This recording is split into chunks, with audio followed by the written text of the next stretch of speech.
بسم الله والحمد لله والصلاة والسلام على رسول الله.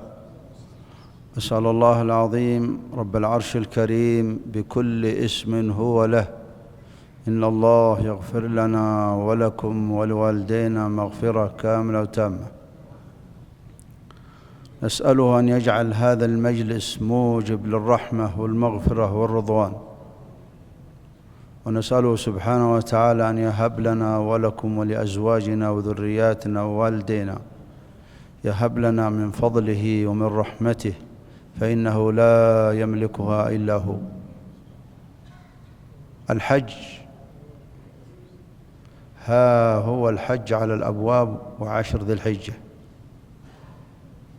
من الناس من همته عالية يدور همه حول الجنة وكيف يرتقي في الجنة، ومن الناس من همته نازلة همه الدنيا، والدنيا فانية، الحياة قصيرة. فهنيئا لمن استعملها الله في هذه المواسم المباركة، لأن الحج من مواسم الآخرة، تضاعف فيه خصوصا العشر، تضاعف فيها الحسنات، ترفع فيها الدرجات، والعمل الصالح فيها يعدل الجهاد، وهي أفضل أيام الدنيا، حتى إنها أفضل من العشر الأواخر في رمضان باستثناء ليلة القدر. هذه العشر المباركة هي عشر ذي الحجة. وحديثنا معكم في هذا اليوم سينصب عن أمرين. النبي صلى الله عليه وسلم خطب في الحج 4 خطب، واحدة في الميقات أبيار علي اللي هو ذا الحليفة، والأخرى في عرفة، و2 كانت في أيام منى يوم النحر والقر. العجيب أن الخطب هذه ال4 غالبها كانت تركز على حقوق العباد. حنا بنتكلم عن موضوع هذا.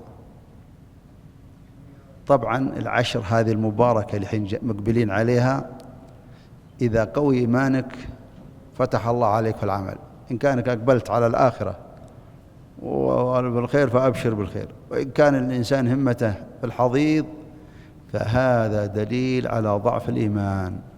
فتعالوا نبدأ بالموضوع الأول. طبعا الموضوع الثاني سينصب عن أركان الحج، وبناخذ الركن واحد بس اللي هو الإحرام. الإحرام أدابه، سننه، محظوراته. أيضا الإنسان مخير في الأنساك ال3. ثم أعظم فائدة في الإحرام. في الإحرام فيه فائدة حنا بنتكلم عنها في نهاية الحديث. بالنسبة لحقوق العباد، الرسول يوم النحر قال: أي يوم هذا؟ هو يسأل الصحابة، قالوا: الله ورسوله أعلم. قال: فسكت حتى ظننا إنه بيسميه غير اسمه. فقال: أليس هو يوم النحر؟ قالوا: بلى. ثم قال: أي شهر هذا؟ قال: فقلنا: الله ورسوله أعلم. قال: فسكت حتى ظننا إن بسميه غير اسمه. قال: أليس هو شهر ذي الحجة؟ قالوا: بلى يا رسول الله. أي بلد هذا؟ قالوا: الله ورسوله أعلم. قال: فسكت فظننا بسميه غير اسمه. قال: أليس هو البلد الحرام؟ قالوا: نعم. قال: فإن دماءكم وأموالكم وأعراضكم عليكم حرام كحرمة يومكم هذا في شهركم هذا في بلدكم هذا، ألا ليبلغ الشاهد الغائب. طبعا سبحان الله يا إخوان، العجيب الحقوق هذه كارثة. حقوق العباد، الظلم، ظلم العباد، ظلم الناس. وسبحان الله أيها الكرام، من ابتلي بها فالويل له، لأنه يقول الله سبحانه وتعالى: وقد خاب من حمل ظلما. هنا تظلم، لكن يوم القيامة ما في ظلم. يقول الله عن يوم القيامة: لا ظلم اليوم. الناس أمام المظالم على 3 أحوال: إما أنك تأخذ حقك، أنت مظلوم تأخذ حقك، هذا يسمونها العدل، وجزاء سيئة سيئة مثلها، سواء كان في دم أو في عرض أو في مال. الدرجة الثانية: إن يحصل من هذا الإنسان اللي ظلمك حصل منه زلل، وما هو يعني معتاد أو ما يعرفك، أو حصل بينك وبينه في مظلمة فطلب منك العفو، فالله عفو يحب العفو، اللي يعفو هنيئا له. فمن عفا وأصلح فأجره على الله. الدرجة الثالثة: تنتقل إلى مظلوم، تأخذ حقك وزيادة. بعض الناس أيها الكرام ينتقل من مظلوم إلى ظالم، يأخذ حقه وفوق وزيادة، فهذا أيها الكرام ظلم.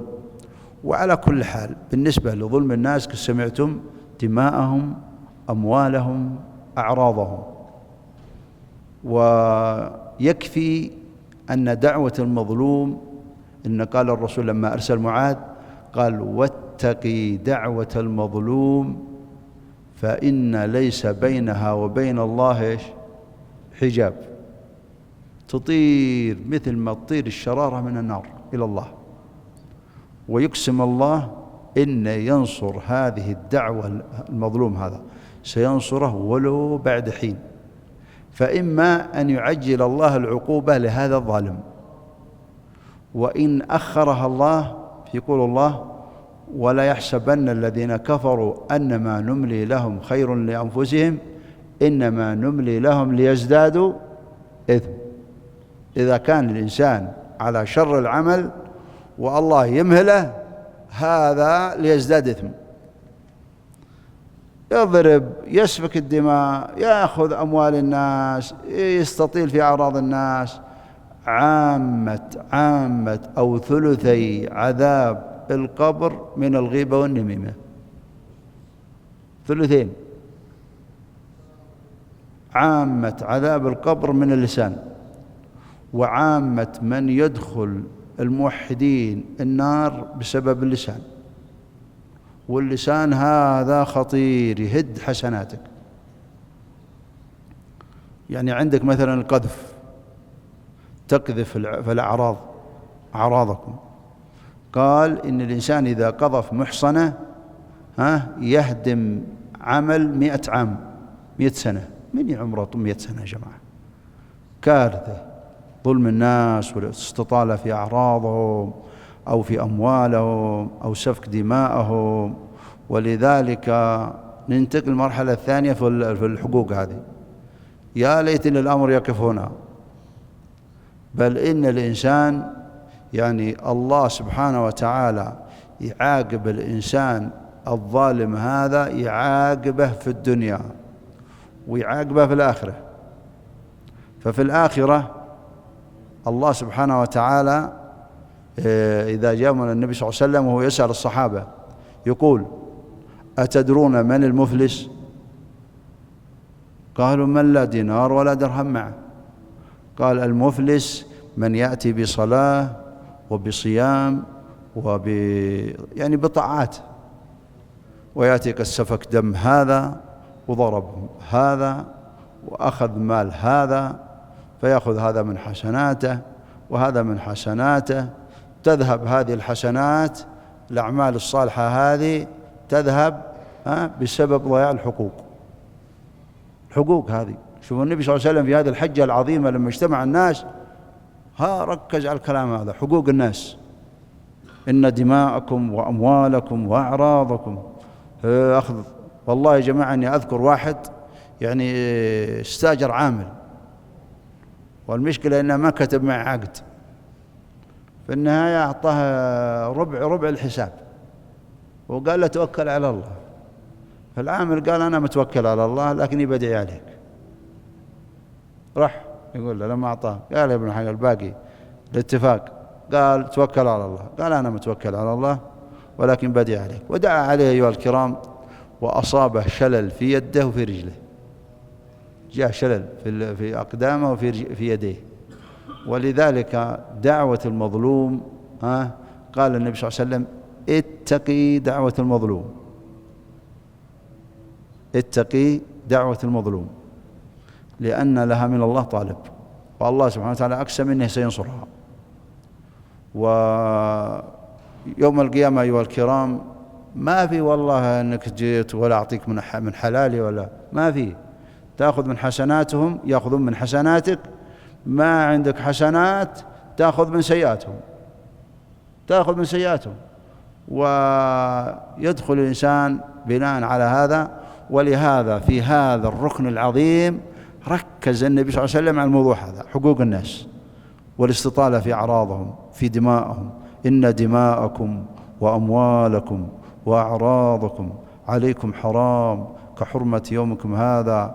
ولهذا قال النبي صلى الله عليه وسلم لتؤدن الحقوق إلى أهلها، لأنها قسم، اللام هنا في قسم محذوف ومؤكد باللام، لتؤدن الحقوق إلى أهلها. والإنسان سيواجه يوم القيامة حساب دقيق، ما في والله تكفى هذه حقوق. ترى أنت الآن ممكن إنك تظلم نفسك وتقول يا رب أسأت فسامحني، يا رب أذنبت، ربي إني ظلمت نفسي فاغفر لي، فغفر له. الله كريم. لكن حقوق الناس ما في والله تقول يا رب أنا أسأت. نعم، اللي فيما بينك وبين الناس في حقوق الناس الله يعني نهاك عن هذا، وإذا قلت يا رب اغفر لي يغفر لك إذا تبت. لكن بالنسبة لحقوق الناس لابد من ردها، لابد تردها، ما فيها يا رب اغفر لي. ومن هنا هذا الأمر النبي صلى الله عليه وسلم ركز عليه في الخطب الأربع. والموضوع الثاني الإحرام. الإحرام بالنسبة للأركان الحج، أركان الحج 4 وأركان العمرة 3، واجبات الحج 7 واجبات الحج 7 وواجبات العمرة 2. طبعا احنا بناخذ الركن بس، والركن الواحد اللي هو الإحرام. كثير من الناس يخلط بين لبس الإحرام والإحرام، ما يفرق بين الإحرام وبين اللباس. يجي يقول أنا أحرمت، هو يظن إن إذا لبس الإحرام إنه أحرم. لا، ما هو كذا. الركن اللي هو ركن هو نية الدخول في النسك، اللي يقول الإنسان لبيك اللهم عمره، لبيك اللهم حج، هذا هو الركن، نية الدخول. وأنا في منطقتي أو في المكان الذي أنا فيه نويت أحج، نويت أعتمر، هذه النية ترى، هذه نية ترى. لكن اللي هو الركن هنا نية الدخول، لبيك اللهم حج، لبيك اللهم عمره، هذا هو الركن. وكثير من الناس ما يفرق بين اللباس وبين وبين الإحرام اللي هو نية الدخول في النسك. إذن ركن الحج والعمرة الأول الإحرام اللي هو نية الدخول في النسك، وله سنن. الإحرام هذا له سنن وله واجبات وله محظورات. أنا وصلت الإحرام الميقات، أول شيء من سنن الحج والعمرة الاغتسال، والسنة هنا تكاد تكون مؤكدة. إن تيسر لك لابد أنك تغتسل، أفضل، وهو سنة ترى، ما هو واجب، سنة تكاد تكون مؤكدة، لأن أمر المرأة النفساء والمرأة الحائض يغتسلون. لما حاضت النساء في الميقات، واللي أسماء بنت عميس لما نفست في الحج قال لها اغتسلي، تغتسل. ويغتسل المحرم، هذا أول شيء، ويتجرد قبل ذلك من ملابسه. السنة الثانية لبس ملابس الإحرام، هذا للرجل يلبس رداء وإزار، الإزار والرداء. وبالنسبة للمرأة لباسها مطلق، تلبس أي لون، أبيض أحمر أصفر اللي يكون، يعني ليس لها لباس محدد، تلبس أي شيء. إحرامها في وجهها وفي كفيها، ما تلبس النقاب وما تلبس القفازين، لأنها هي نهيت المرأة عن لبس القفازين ولبس النقاب. بالنسبة للحجاب، هذا الحجاب، المرأة اللي تلبس الحجاب يجوز لها تلبس الحجاب، لأنها تقول عائشة: كان الركبان إذا مروا علينا أسدلنا. الإسدال الحجاب من الرأس على الوجه، تغطي وجهها، بس بشرط ما يكون فيه طبقات النقاب، تزيل النقاب، لأنها من محظورات الإحرام بالنسبة للمرأة. تلبس شراب، تلبس ثوب، العباءة، ما فيها أي لباس محدد لها. بالنسبة للرجل لابد يلبس إزار ورداء. هذا السنن. السنة الأولى التجرد، الاغتسال، التنظف، الأشعار اللي الإنسان يبغى يتنظف علشانه عنده محظورات إحرام، يعني يقص الأظافر، يزيل الأشعار اللي يريد إزالتها، يتنظف، يتهيأ، يغتسل، يطيب البدن. تطيب البدن يجوز. الإحرام لا يجوز تطيب الإحرام، لأن الرجل اللي طيب ملابس الإحرام قال له الرسول: اغسله، أمر بغسل الإحرام، ملابس الإحرام. إذن الإنسان بعد ذلك أيها الكرام، بعد ما يتجرد يلبس ملابس الإحرام، يغتسل، قبل ذلك يتطيب، هذه من السنن. يصلي ركعتين. طبعا النبي صلى الله عليه وسلم كيف حصل، ايش سوى في الميقات، في ميقات ذي الحليفة اللي هو أبيار علي؟ في 3 روايات: إن أحرم بعد صلاة، إن أحرم لما ركب الدابة، إن أحرم لما صعد على البيداء. لكن الصحيح أنها كررها لمع 100,000 علشان يعلم الناس كيف يحرمون. فهو الصحيح إن أحرم بعد الصلاة، هذه أفضل درجة، إنك لما تصلي ركعتين في الميقات أو تدرك فريضة، ما هناك ركعتين للإحرام، ما في ركعتين للإحرام. لكن إن وصلت الميقات الأفضل إنك تصلي مثلا تحية المسجد أو تدرك فريضة تصليها معهم، ثم بعد الصلاة أفضل شيء إنك تحرم بعد الصلاة. وإن أخرتها إلى السيارة جائز، كما أحرم الرسول مرة ثانية، كرر وأحرم على الدابة. وإن أخرتها حتى تتحرك السيارة والدابة جائز برضه مع الحركة. لو قدر الإنسان ترى يعني مثلا وصل الميقات، اغتسل قبل ذلك وتهيأ، وصل الميقات، ما يشترط أنه ينزل، ترى بس بإمكانك أنك وأنت في السيارة تقول: لبيك اللهم عمرة، لبيك اللهم حج، جائز، زي الطيارة ما فيها صلاة ولا شيء، جائز. هذه كلها سنن، هذه كلها سنن. بعد ذلك في الحج تختار واحد من الأنساك الثلاثة، اللي هو التمتع أو القران أو الإفراد، وكل نسك له أحكام وليس هذا مكان. على كل حال أنا أحرمت، لبيك اللهم حج، لبيك اللهم عمرة، تدخل مباشرة، يجب عليك واجبات ويجب عليك محظورات. يجب عليك تلتزم بالمحظورات 9، ويجب عليك الواجبات 7 للحج و2 للعمرة.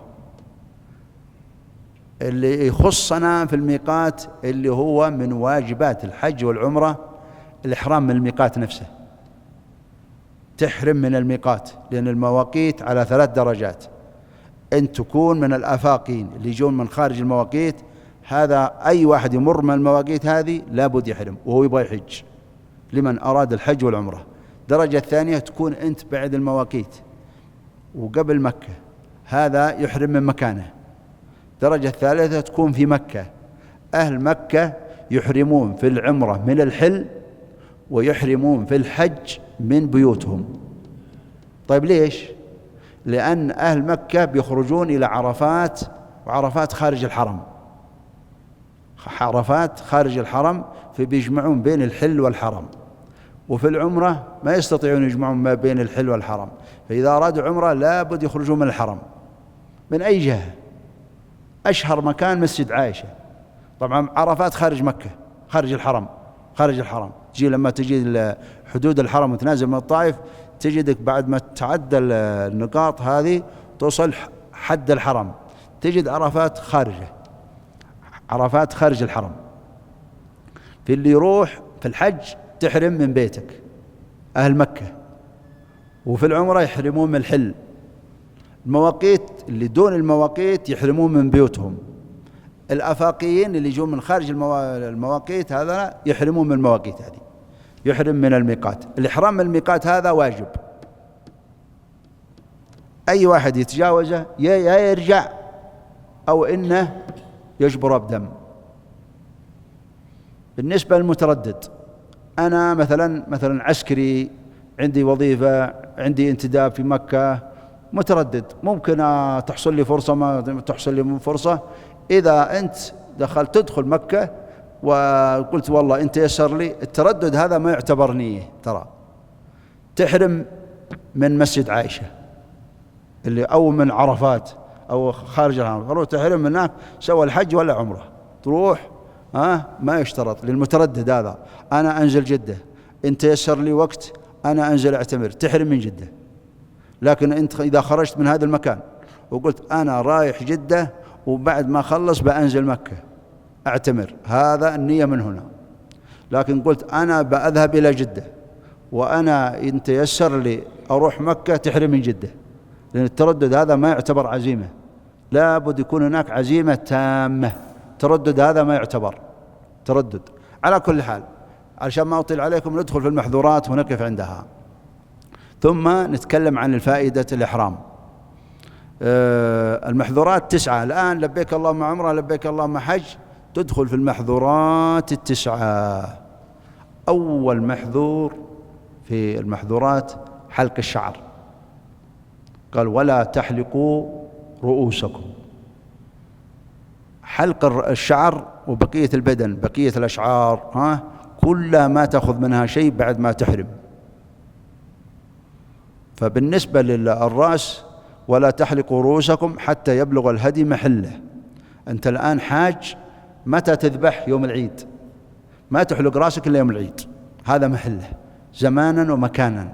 زمانه يوم العيد و3 أيام، ومحله الحرم، لا تحلق رأسك. إذن المحظور الأول بالنسبة للحاج أو المعتمر، بالنسبة لهم بعد الانتهاء من العمرة يوم العيد للحاج، بعد ما يرمي يتحلل، بعد ما يرمي خلاص يدخل يحلق رأسه، يتحلل التحلل الأول. هذا المحظور الأول، حلق الشعر.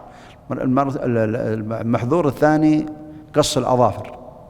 قص الأظافر هذا إجماع، يكاد يكون مجمع عليه، ما فيه نص، لكن ابن عباس رضي الله عنه قال وليقضوا تفثهم. قال التفث اللي في سورة الحج، وليقضوا تفثهم. التفث هو حلق الرأس وقص الأظافر. وقص الأظافر لما تجي الدليل عشان تعرف الدليل فين قص الأظافر من التفث. الدليل الثالث تغطية الرأس، قال ولا تخمروا رأسه، ولا تخمروا رأسه. تغطية الرأس على درجتين، بملاصق وبدون ملاصق. الملاصق زي الطاقية، الغترة، العمامة، هذه كلها محرمة، محظور من محظورات الإحرام. بدون ملاصق زي المظلة، الخيمة، شوف فيه قول مهجور للحنابلة، زي الآن تجد بعض الفرق الضالة تزيل السيارة هذه، يقصوا لك التندة حقت السيارة هذه، يقول عشان ما، طبعا ما هم ملاصق، هذا ما هي مشكلة لأنها يدخل تحت المظلة. طيب كيف النبي صلى الله عليه وسلم، الرسول صلى الله عليه وسلم ضربت له النمرة، خيمة نمرة في في خارج، ليش ضربت له في نمرة ولم تضرب له في منى؟ لأن منى مشعر زي المسجد، المسجد هنا ما يجوز تحجز، هنا تجي تحط لك سجادة هنا وتقول ما حد يجلس عليها. هذا المسجد للأول في الأول، اللي يدخل مع الباب يجلس من حيث ينتهي بالمجلس، تجي قدام ثلاثة كذا، هي المشاعر كذا. لكن الرسول ليش ضربت له في نمرة؟ لأنها خارج المشعر، ضربت له في الوادي، شوف الآن لما توصل مسجد نمرة تجد ثلثين خارج عرفات، كلها خارج عرفة في بطن الوادي، ضربت لها النمرة هناك ودخل تحت الخيمة. فالملاصق زي الخيمة، المظلات الآن في مظلات يحطون لها مطاط كذا تحط على الرأس وكذا، هذا ملاصق، هذا في حيلة عليه. المظلة جائزة تشيلها بيدك، بس تلاصق على رأسك لا. حمل العفش هذا جائز، لأن ما هو المراد به التغطية، المراد به إيش؟ الحمل. جائز إن المرأة تحمل فوق رأسها المتاع والرجل يحمل معه متاع كثير يحط المتاع فوق رأسها، جائز، لأن ما المراد به إيش؟ التغطية، المراد به الحمل. على كل حال تغطية الرأس. بالنسبة لتغطية الوجه الصحيح في المسألة فيها خلاف، لكن لأنه قال ولا تخمروا وجهه في الرجل اللي وقصته الدابة، يعني الكمامات الأحوط عدم لبسها إلا عند الحاجة ضرورية، يعني الإنسان ما يتحمل عنده رب وعنده كذا يتأثر يلبسها لأنها فيها خلاف، لكن الأحوط إن الإنسان ما يلبسها. ننتقل المحظور الرابع، المخيط هذا اللي قال المخيط هو إبراهيم النخعي عليه رحمة الله، هو قال لبس المخيط، والمخيط حصل فيه لبس. ظن كثير من الناس إن المخيط أي لباس أي شيء فيه خيط إنه محظور، لا، المخيط لأن قالوا يا رسول الله ماذا يلبس المحرم، إيش يحدد وإيش يترك، فانتقل إلى ما لا يلبس لأنه ممكن حصره. قال يا رسول الله ماذا يلبس المحرم، فقال لا يلبس، فانتقل للشيء اللي ممكن ينحصر، قال لا يلبس الثوب ولا القميص ولا السروال ولا العمامة ولا الخفاف ولا البرانس اللي هو الثوب المغربي اللي عليه غطاء على الرأس، هذا البرنس، والبقية خلاص إزار. حتى البشت هذا لو ما معك كذا تلبسه كذا بدون ما تدخل يديك في الأكمام جائز. البطانية تتلحف بها جائزة. المخيط المراد به فانيلة، سروال، ثوب، أي شيء هو فصل العضو. شراب، الرجال ما يلبس الشراب. الخف ما يلبسه لأنه فوق الكعب. في أبيار علي النبي صلى الله عليه وسلم نهى عن لبس الخفاف حدها، وفي عرفات رخص، فقالوا لبس الخف فوق الكعب جائز عند الحاجة، يعني ما حصلت حذيان، ما حصلت شيء، ما حصلت له الخف هذا ما تصير تقطعه، يعني الإنسان ما عاد يستفيد منه، فرخص عند الحاجة يجوز لبس الخف، هذا عند الحاجة ما تجد نعل ولا شيء. هذا أيها الكرام بالنسبة للبس. إذن اللبس الآن المخيط هو الأشياء اللي فصلت على البدن. يعني شوفوا الآن لو وصل الإنسان الطيارة وما نسي إحرامه حطه في العفش وحطوه ما ركب معه وأصبح كذا، يجوز إنه يحرم في السروال وما يحكون عليه ويحط الثوب كذا فوقه كذا زي الرداء، يخلع الثوب يحطه، بس يكون صعب جدا انك تنزل في المطار، بيكون يعني محرج جدا. شكل الانسان ما هم دارين ايش وضعك، وما هم عارفين الاحكام. لو كان الناس يعرفوا الاحكام كان ما في مشكله، لكن تنزل ينظروا لك النظره كذا يعني فيها انتقاص لك، ففي احراج للانسان. فبالتالي ايها الكرام المخيط هو ليس اللي فيه خيط، لا، هو ما فصل لعضو. بعد ذلك أيها الكرام الطيب هو ما يصدق عليه طيب، يعني لما تدخل بقالة وتقول جيب لي طيب، يعني الآن لما تأخذ الصوابين المعطرة والشامبوهات والأشياء هذه مكتوب عليها معطرة بس ما تضر، لأنها ما يعتبر طيب في الأصل. الشامبوهات، الصوابين، الأشياء هذه ما تعتبر طيب حتى لو كتبوا عليها معطرة وشيء من هذا، لأنك حتى تغسل يدك ما تطلع فيها رايحة ولا شيء، هي بس كذا مكتوب دعايات وكذا والنكهات وهذه الأشياء. إذن الطيب لا تلبس ثوب مسه الزعفران ولا الورس، قال ولا تحنطوه ولا تمسوه طيبة في الرجل حنط ده. بعد ذلك أيها الكرام الصيد البر للمحرم النكاح المحرم لا العقد لا ولي ولا خاطب ولا المرأة كذا، كل هذه الأشياء النكاح بأحكامه. ما يجوز محظورات الإحرام والمباشرة. في الصيام يجوز الإنسان يقبل، يجوز يباشر، يجوز يضم في الصوم وهو صائم. لكن المحرم هذه كلها من الرفث، لا قول ولا فعل ولا مباشرة ولا تقبيل ولا سواليف ولا اشراك تزوج ولا نزوجك، الكلام هذا ما يصلح في الحج. يعني بعض الناس ما يحلو له السوالف عن الزواج، شرايك نزوجك ما نزوجك، هذا ما يصلح. لا، الرفث القولي والفعلي ولا التقبيل ولا الأشياء هذه المباشرة فيها، هذه من محظورات التسعة. آخر شيء أخطر محظور في المحظورات التسعة الجماع، يفسد الحج، خصوصا إذا كان قبل التحلل. الأول في الحج يفسده. في العمرة إذا ما قد يعني لا طاف ولا كذا، برضه مشكلة كبيرة يفسد العمرة، اللي هو الجماع محظورات الإحرام. انتهينا أيها الكرام من المحظورات التسعة.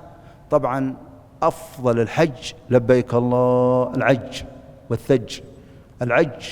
العج هو رفع الصوت بالتلبية، لبيك اللهم لبيك، لبيك لا شريك لك لبيك، إن الحمد والنعمة لك والملك لا شريك لك. هذا شعار عظيم. وإذا لبيت ما من ملبي يلبي إلا يلبي معه الأرض والشجر والحجر والمدر عن يمينك وعن شمالك، كلها الأرض حولك تلبي مع الحاج هذا. والمعتمر تنتهي تلبيته عند يوصل الحجر الأسود، خلاص تنتهي التلبية في الحج عند رمي الجمرة. مجرد ما تقول الله أكبر ترمي، تنقطع التلبية، تنتقل للتكبير. التلبية هذه مهمة جدا، تلبي عند النزول، عند الصعود، عند لقاء الرفقة، عندما تركب السيارة، تنزل من السيارة، تدخل المخيم، تنزل تخرج من المخيم. ومع الأسف يا جماعة ما يكاد في الحج يلبي إلا الوسائل الإعلامية هذه. تفتح الراديو تسمع لبيك اللهم لبيك، والحجاج اللي راقد واللي في الطرقات ما حد يلبي، اللي قد حج وشاف قليل. التلبية هذه مهمة جدا، ونسأل الله أن يفتح علينا وعليكم. أما الدرس الأخير في هذه الآن سمعتم المحظورات ذي 9. الصلاة، ترى الله أكبر يحرم عليك الكلام، يحرم عليك الأكل الشرب، يحرم عليك الحركة، يحرم عليك كذا حرمات ما تتحلك لين تسلم. إلا الصيام، يؤذن الفجر الله أكبر يحرم عليك الأكل، يحرم عليك الشرب، يحرم عليك. هذه محرمات مؤقتة، والمحظورات هذه مؤقتة.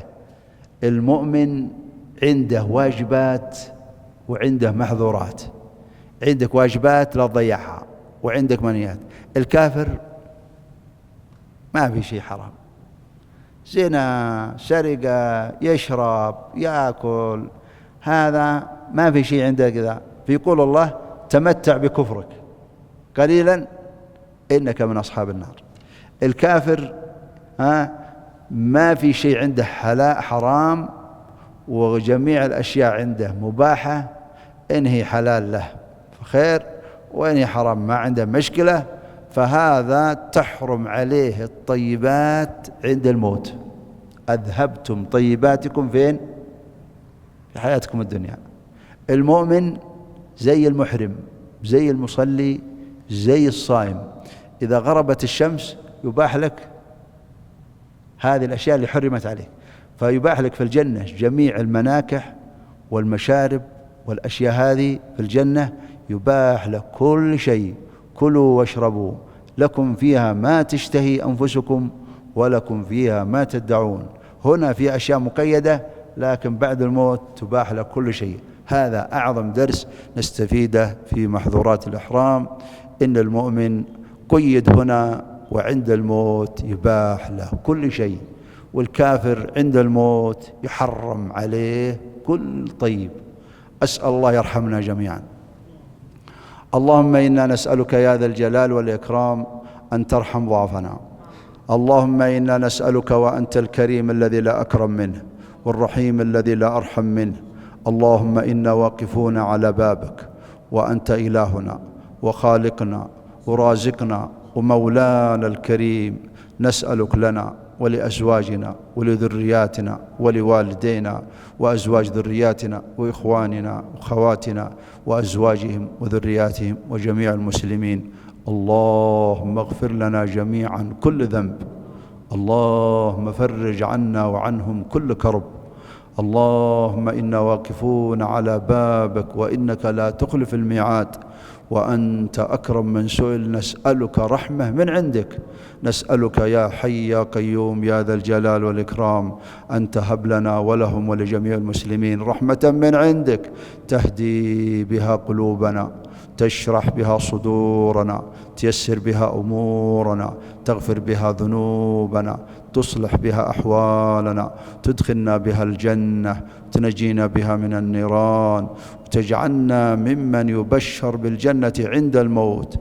اللهم إنا نسألك رضاك والجنة، نعوذ بك من سخطك والنار. اكتب لنا في بقية هذا الشهر وهذه العشر المباركة أوفر الحظ والنصيب من كل بر ورحمة وخير وعافية. ومن كان حاجا منا فنسألك أن تكتبه من الحجاج وتيسر له الحج يا رب العالمين، وتيسر لنا ولهم جميعا الخير أينما اتجهنا، وزودنا التقوى، واغفر ذنبنا في الآخرة والأولى. صلى الله وسلم وبارك على نبينا محمد. لا إله إلا الله. نعم. إيه تفضل. إيه في الحج. إيه نعم. نعم الزعفران في القهوة سواء كان مشموم أو مشروب هذا من محظورات. والنعناع والأشياء هذه؟ لا النعناع لا، ما يعتبر طيب، لأنه خصه هو قال الورس والزعفران. طيب إذا طيبت الإحرام قبل هي رجل طيب الإحرام وجاء الرسول قد ضمخه بالمسك فقال الرسول اغسله، تغسله وإذا راح منه تلبسه عادي. طيب الإحرام أبو هذا أنا نسيت إحرام التنورة ما جوزه إلا الشيخ بن عثيمين وفي طائفة من الأولين، ولكن الصحيح أنه لا تنورة في الحج، ما هو جائز. يعني الآن يا جماعة قد لها كمام وقدوا كذا قدوا مفصل، تنورة ما يجوز. الشيخ الفوزان قال حتى اجتمعنا مع هيئة كبار العلماء ومنعوا، قالوا ما هو جائز. الشيخ عبد العزيز الراجحي، الشيخ كله، حتى الخضير غيره من العلماء، يعني غالب العلماء منعوه، لأنه فعلا هو تنورة يكاد يدخل في يخافون من سقوط الأولين. يعني السلف كلهم أحرموا بإزار ورداء، والآن مع الوسائل هذه الموجودة الكمر بإمكانك أنك إيش يعني، والإنسان أي شيء فيه يعني شك دع ما يريبك إلى ما لا يريبك. الله يحفظ الوجيه.